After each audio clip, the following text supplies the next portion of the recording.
तो अगर सांच को आंच नहीं है तो इस सवाल का जवाब दीजिए कि उत्तर प्रदेश क्या सिर्फ हिंदुओं का प्रदेश है? एक धर्म के नाम का, एक धर्म विशेष के नाम का आप तुष्टीकरण करते हैं और अगर पूछा जाएगा तो आप कहेंगे नहीं होता। तो संख्या में दलित और पिछड़ों की नुमाइंदगी करने वाले, प्रतिनिधित्व करने वाले यहां पर सदस्य बैठे हुए हैं, लेकिन सब के सब पंगु हैं और आप पंगु हैं। इसलिए यहां पर आप जेल कहें या कुछ भी कहें, सच्चाई नहीं छुपने वाली। माननीय सदस्य पल्लवी पटेल जी। धन्यवाद अधिष्ठाता महोदय।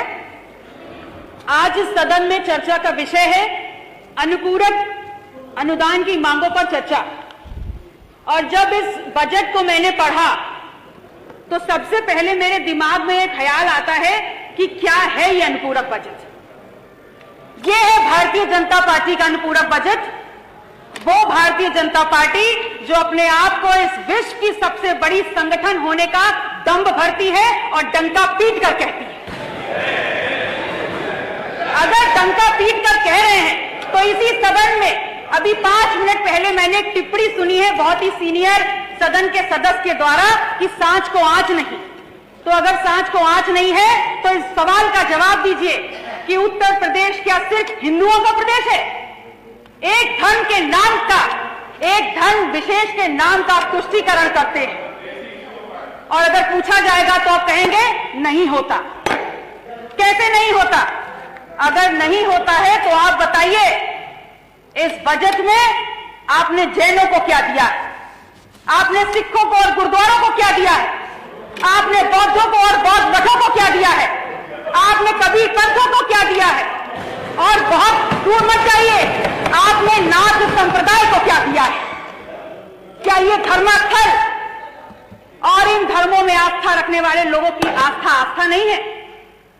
आपके लिए बहुत अहम है कि इन विषयों पर चर्चा हो और आपको इस बात की तनिक भी चिंता नहीं है और तनिक भी गंभीरता से आप ये नहीं सोचना चाहते कि उत्तर प्रदेश की बहुसंख्यक आबादी इस देश के दलित और पिछड़ा ने बनाई है और उनके हक और अधिकारों की चर्चा इस सदन में प्राथमिकता के आधार पर होनी चाहिए।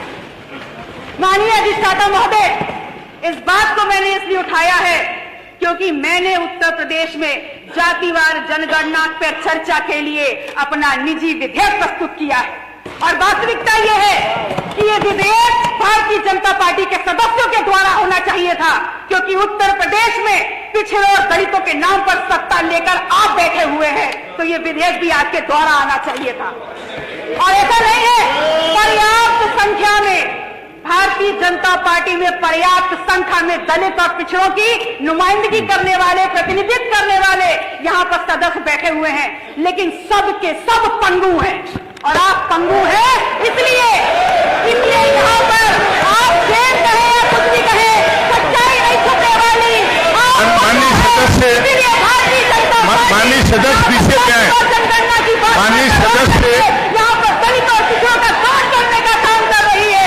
यहाँ पर अगर बात करो अनुसूचित जनजाति की, यहाँ बात करो जातिवाद जनगणना की, माननीय सदस्य पल्लवी पटेल जी पीछे में आइए, सप्लीमेंट्री बजट में आइए। जिस सदन में दलित और पिछड़ों की बात पर रखी जा सके तो वही जितना किया जा सके, ऐसे सदन में मैं क्यों बैठूंगी? क्योंकि मुझे समाज ने यहाँ पर दलित और पिछड़ों की आवाज उठाने के लिए बताया है। इसलिए पल्लवी पटेल जी, माननीय पल्लवी जी, आप लोग माननीय पल्लवी जी विषय पे आए, विषय पे सप्लीमेंट्री बजट पे। माननीय अधिष्ठाता जी,